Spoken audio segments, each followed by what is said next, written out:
This report on the Adeptus Astartes chapter, the Space Wolves, has been produced for those with appropriate clearance by Magus Biologist Horatio Cornwobbler. For 10,000 years, the Space Wolves have been resolute defenders of the Imperium and ferocious guardians of humanity's countless worlds. They are a fiercely independent chapter of Space Marines and amongst mankind's greatest warriors. As a first founding chapter, the Space Wolves are one of the original 20 legions of Space Marines that fought alongside the Emperor during the Great Crusade. For hundreds of years, they battled under their primarch Leman Russ, the Lord of Winter and War, the Wolf King. Russ and their homeworld of Fenris have both had a great impact on Space Wolves' character, genetics and culture, as well as their indomitable spirit. The Space Wolves proclaim their culture through their barbaric finery, wearing the savage hues of storm and sea, blood and bone. Their warriors wear wolf pelts, runic talismans and necklaces of oversized fangs, while upon their armour and leathery, weather-beaten skins are jagged icons, tribal tattoos and curse-warding sigils. They are ferocious and terrifying, fur-clad warriors who howl like beasts. To some of their wary allies, who balk at Space Wolves' frightening appearance and seeming lack of discipline, they appear uncivilized and uncouth. The Space Wolves' image of this savage barbarian, however, is far from the truth. The chapter is a highly efficient and effective martial brotherhood, possessing warp-capable ships, thunderous tanks, and arcane devices which are far beyond many Imperial worlds' capacity to maintain or utilize. Already a mountain of gene-crafted muscle and sinew, these heroes wield some of the most powerful and technologically advanced weapons in the Imperium, which are adorned with masterfully crafted snarling wolf's head and laser-etched runes. Hypno-indoctrinated with cunning strategies and decisive tactics, even relatively compact strike forces of Space Wolves dissect columns of enemy tanks, mobs of frothing mutants, or ineffable strains of Xenos with the honed instincts of true hunters. Each Space Wolf is blessed with the enhanced senses of an apex predator, gifted to them by the special organs they are implanted with upon induction, but are also refined by their harsh lives upon the murderously inhospitable world of Fenris. Many of the Space Wolves' values and practices stem directly from the tribal culture that persists among Fenris's hardy and nomadic peoples. Fenris is a world of ice and fire. Vast frigid oceans cover most of the planet, with scattered islands and wandering ice flows on which are built temporary settlements. The single permanent landmass is the polar realm of Asserheim, atop which towers the mountainous fortress monastery of the Space Wolves, the Fang. The planet's long, elliptical orbit in the frozen void periodically brings it close to its star, the Wolf's Eye, when, during the season of fire, titanic forces crack the surface, releasing plumes of lava, creating or destroying fragile islands and stirring many of the horrors in the sea's depths. The indigenous people live in nomadic, semi-feral tribes, sailing the frozen seas and scaling ice-covered cliffs in hunting groups through the long winter, desperately seeking new havens during the upheavals of rock and fire. Fenris is an extremely harsh world, flayed by fierce storms that freeze and rend the unprepared, and death finds many, whether beneath its grey waves or upon its icy plains. As the tribe stalk giant prey beasts, immense predators stalk the Fenrisians in turn, and savage intertribal warfare is fought over resources, hunting grounds, and slaves. These humans know nothing of the Imperium, and consider the Space Wolves themselves as semi-mythic deities, referring to them as the Sky Warriors. The Space Wolves' memories are as keen as their senses, and tales are told on Fenris of events that have been expunged from many Imperial records. Their history is largely oral, kept alive as sagas of heroism and villainy by the chapter's skalds, lore-keepers and orators, and spoken during feasts around immense braziers as fiery Fenrisian ale flows. Among the hatred reserved for their enemies, a special place is kept for the traitor legion of the Thousand Sons. One of the Space Wolves' most enduring legends concerns the charge they believe came from the Emperor to bring the treacherous sorcerers of the Thousand Sons to heel 10 millennia ago. The Thousand Sons and their primarch, Magnus the Red, had persisted in using fell magic, so the tales tell. Although they are mired in exaggeration through the millennia of retelling, the story fragments describe how the Space Wolves attacked the Thousand Sons' world of Prospero, and how that cursed legion unleashed its powers upon the sons of Leman Russ. The Space Wolves ultimately broke the Thousand Sons and razed their world, with the surviving heretics fleeing into the warp. Russ's legion lost thousands of brave warriors to the Thousand Sons' curses and witchery, and the Space Wolves' entire 13th Great Company was swallowed up pursuing the fleeing Thousand Sons into the mutating warp. The traitors' action during that confrontation further fueled the fierce hatred held by the Space Wolves for all form of sorcery. Since then, the Space Wolves have fought with blood-curdling ferocity whenever they have faced that traitor legion. On more than one occasion over the millennia, the Thousand Sons have struck back viciously, using deception and lethal battle sorcery to exact vengeance, even upon the Space Wolves' home of Fenris. In the dying embers of the 41st millennium, the Thousand Sons began the siege of Fenris. Their demon primarch, Magnus the Red, swollen with demonic power, ravaged the system and came close to ripping Fenris apart with an immensely powerful ritual. Selfless bravery and legendary deeds that will never be forgotten saw the Space Wolves and their allies finally drive Magnus and his Thousand Sons back, banishing them from Fenris. The cost was high. Some of the Space Wolves' greatest champions lay dead, and untold devastation had been unleashed throughout the system. The siege of Fenris is felt still, a stain upon the Space Wolves' honour and written within the fabric of their world, and the chapter has hunted any trace of Magnus's minions since the opening of the Great Rift. Guided by an increasing number of visions and prophecies, the chapter's rune priests lead the sons of Morkai, the Great Company, to lay a great trap for the sorceress on the dead world of Pluus Cambor. In the rune priest's dreams, a laughing, prancing jackal wolf reveals a horrific treasure beneath the planet's dry surface, and the Thousand Sons intend to seize it. The rune priest directed Eric Morkai's packs to steal silently among its cliffs and desiccated temples. When the sorcerers arrived, hooked by greed, the trap was sprung. Stealthy packs of infiltrators hammered the traitors' warriors, disrupting their purposeful lines. Reavers scaled ancient walls at the Thousand Sons' flanks and tore apart the sorcerers' braying mutant slaves. Magically imbued bolt of fire spat back, the Thousand Sons' commander weaving magical defenses as well as walls of fire that savaged and flensed the Space Wolves. But the sorcerer's glittering barriers could not hold off the Eliminator's deadly sniper fire forever, and one by one they were executed. Pluus Cambor was one of many worlds on which the Thousand Sons suffered at the Space Wolves' hands, but the Sons of Russ will never rest while Magnus and his traitorous sons blight the galaxy. The Space Wolves' individuality extends through the chapter's hierarchy, and through their refusal to adopt the majority of the tenets of the Codex Astartes. Each of the chapter's 12 great companies is a near-autonomous institution. They comprise a fluid and fluctuating cadre of warriors that at times may be far larger than the companies of Codex-compliant chapters. Though filled with warriors fighting in what adepts of the Codex Astartes would recognize as every strategic designation, there is little to no correlation to other chapters' standards.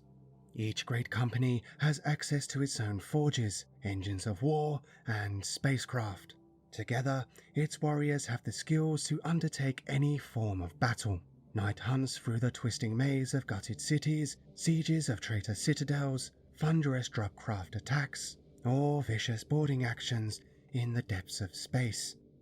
Each wolf lord rules his great company like a tribal warrior king, attended by favored warriors and advisors.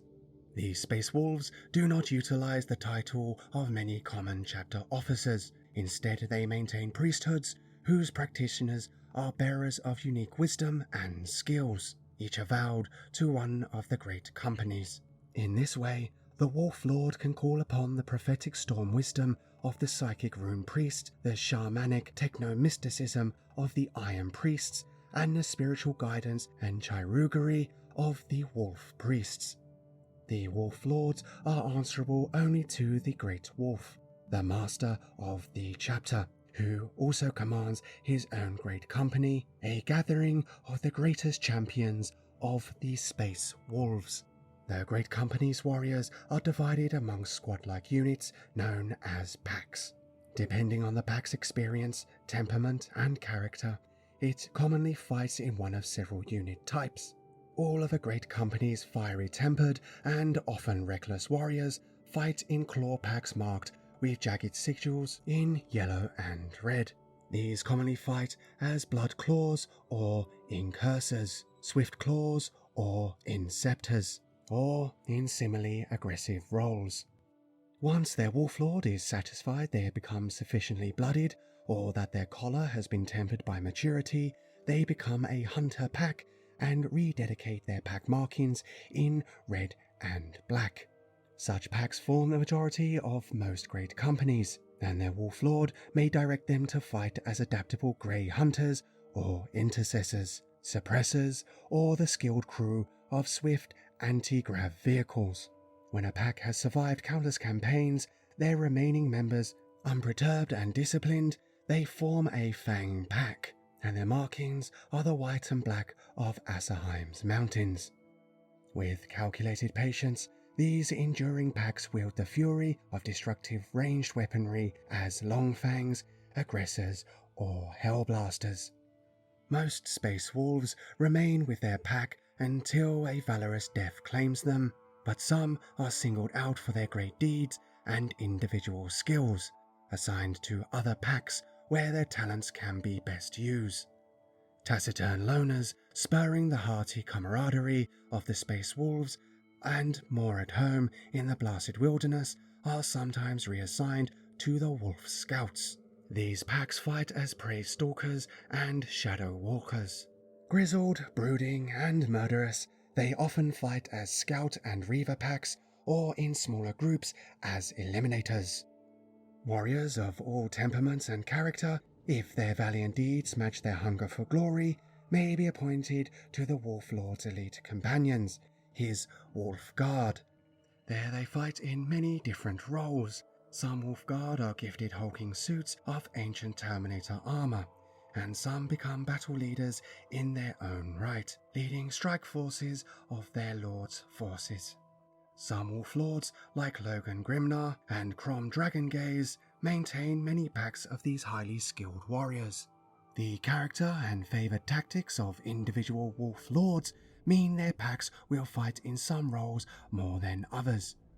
In Gunnar Redmoon's great company, the roaring, laughing bear of a Wolf Lord favours his experienced Fang packs and the destructions they unleash. Many of his hunter packs defy convention, and so fight as aggressors eager to secure his notice.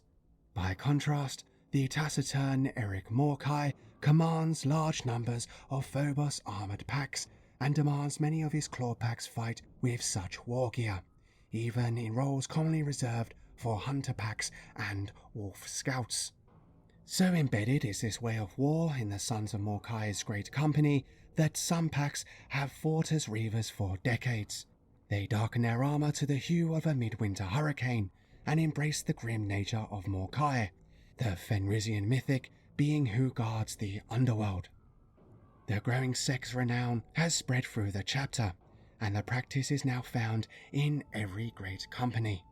The Space Wolves' strongly held independence and maintenance of their traditional organisation has held true for 10 millennia. They have vanquished some of the Imperium's most terrible foes on countless worlds, in the void of space, and even in the crushing depths at ocean floors. Yet their rune priests are troubled by disturbing portents and visions that have assailed them ever more furiously since the opening of the Great Rift. There is great and malefic power seeping out of that crack in reality, they say, but even their psychic dream sight cannot see where all threads of the Space Wolves' fate lead. Within every Space Wolf's battle brother, deep in his blood, rages the feral heart of the chapter. The snarling beast that gives its warriors their ferocity must be tamed, for to allow such feelings to freely reign is to lose all they are to the savagery within. The Space Wolves refer to this as the curse of the Wolfen. The Wolfen is said to take its name from a Jarl of Leman Russ in the days when the Primarch first left Fenris to bestride the stars. Wolfen was reputedly the first Fenrisian to be invited to become a space marine, though some evil in his heart caused him to devolve into a beast-like half-man. The Wolfen is both allegory and reality. It is a term by which the Space Wolves refer to the inner beast that each of them must control, and also to the twisted bestial monster they risk becoming if control is lost. As part of the rites by which a human becomes a space marine of the chapter, he undergoes a series of harsh and deadly trials, physical, mental, and spiritual. The final trial is the test of Morkai. The initiate is taken deep into the frozen wastes of Asserheim before drinking from the cup of Wolfen and imbibing the first and fiercest component of the Space Wolves' gene seed, the Canis Helix.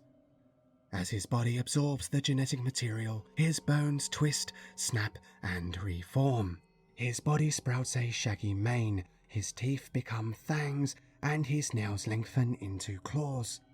In this Wolfen form, the aspirant must make the perilous journey back to the Fang, holding on to his sanity lest he devolve into a beast completely. For those who fail, Fenris's murderous elements and his horrific predators await. Yet rumours persist that some eke out a predatory existence in the wild, becoming a feared reminder of the consequence of weakness. In the events leading up to the siege of Fenris, Wolf Lord Harold Deathwolf encountered Wolfen bearing scraps of power armour and broken weapons on the hive world of Nereides. The giant bestial figures saved his warriors from an ambush before kneeling before him. Harold returned with them to Fenris, and the chapter was shocked to discover that they bore the sigils and heraldry of the 13th Great Company, thought lost in the warp 10,000 years earlier. The question remains, could these Wolfen be those same ancient warriors? Whatever horrors they had endured within the warp, where the passage of time is meaningless, they had retained something of their humanity alongside an unbreakable loyalty to the Space Wolves. The chapter located other surviving Wolfen during a great hunt, the site of their discovery heralded by glowing warp storms that presaged the opening of the Great Rift. Many rune priests see the appearance of these Wolfen as yet another sign of prophesied events set in motion millennia ago, while others continue to argue that the creatures, thus changed, can no longer be thought of as the 13th. The Space Wolves fought many epic battles throughout the shattered and dark Imperium before elements of the Indomidus Crusade reached them. Their proud great companies had suffered deeply, warring across many sectors and still replacing the losses taken during Magnus' siege. Logan Grimnar, the Great Wolf, recalled as many forces as he could back to Fenris when word reached the planet of a battle group's approach and the legendary being who commanded it. Robute Gilliman, Primarch of the Ultramarines and Lord Commander of the Imperium, brought tidings both fell and unexpected. He informed the Space Wolves of worlds that had fallen to chaos, to Xenos, and to fates yet unknown, of how the Citrex Maledictum had almost entirely cut off one half of the galaxy, but also his plans for defense and reconquest. He presented them with the Primaris Space Marines created from Leman Russ's truest genetic stock, as well as arms and battle tanks which they might replenish their depleted chapter. The chapter's brotherhood of wolf priests undertook long conclaves with Magos Call's representatives. Arcane devices and sealed canisters that chilled even Fenris's air were born into the depths of the Fang. These were the genetic technologies that would allow the Space Wolves to create Primaris Battle Brothers from fresh Fenrisian aspirants. Initially, however, the wolf priests bore grave concerns about how Call had stabilized the new organs with the Canis Helix, and whether these space marines bore that most potent part of Russ's tempestuous genetics at all. Yet it was soon discovered that however Call had created them, he had drawn upon the genetic stock of the Primarch. The Primaris space marines brought by Guilliman did indeed possess the Canis Helix. Thus, those who later voluntarily undertook the test of Morkai have no need to drink from the cup of Wolfen beforehand. Their gene seed was indeed fully of the Wolf King as much as any battle brother of the chapter, for good and for ill. This discovery, relayed to Logan Grimnar, went an enormous way to informing the Great Wolf's finest decision on the acceptance of the warriors. He listened, his grey brows knitted in thought, as his wolf lords debated loudly and fiercely the implications of the Primarch's gifts. Grimnar received data slates from Guilliman detailing the performance of these warriors as they had fought during their voyage to Fenris. Their conduct was not just fierce and coordinated, there was also much honour and savage heroism on display. These warriors, clad in varieties of the new Mark X warplate, had faced down and defeated demonic beasts and towering warp-born monstrosities. With a finality that brooked no dissent, Grimnar made his decision to accept the warriors. Like many chapters, the Space Wolves did not adopt the creation of Primaris Battle Brothers exclusively. For some of Fenris, this was out of political mistrust, either of Guilliman and the High Lords, or of Call and the Adeptus Mechanicus. For many, however, it was practicality and tradition. There were a great many aspirants already undergoing the established arcane processes of gene augmentation. Some even asked who had the right to demand the Space Wolves abandon long-trusted practices. At first, some believed that the biotechnologies brought by Guilliman could mean an end to introducing the Canis Helix before all other parts of their gene seed. Could it instead be introduced to the body subtly and without the horrendous transformation? Might it even lessen the persistence of the Wolfen curse? Many wolf priests rejected this notion. Such trials were the meat and mead of a true warrior, weeding out the weak. Regardless, something had happened during Guilliman's voyage to Fenris. Whether it was some flaw in the warded canisters, something withheld by the Archmagos Dominus, or simply the nature of Leman Russ's unpredictable genetic material, the biosamples were not complete, and the wolf priests could not fully replicate Call's work. The full truth may never be known, but the ragged howls of Fenrisian aspirants and the screech of claws on metal that echoed through the Fang dashed any hope of chaining the inner beast. Thus did the wolf priests return to the cup of Wolfen.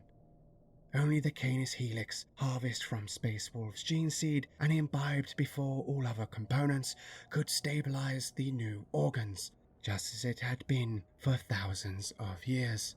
Those Space Wolves created with the Primaris technology could not be free of the curse of the Wolfen. Like every scion of Russ, they would have to learn to tame their savage heart, or it would consume them. The presence of Fenrisian-born space marines created through the Primaris technology has smoothed the final misgivings of any in the chapter harbored for Guilliman's gift. The organic and adaptable organization of the Space Wolves have made the advancement of those Space Marines and integration of new combat roles far swifter than among some of the other chapters. Sagas await each of them, and after a lifetime slaughtering mankind's enemies, so too does a warrior's death worthy of the true sons of Leman Russ. And thus ends this report on the Adeptus Astartes chapter, the Space Wolves.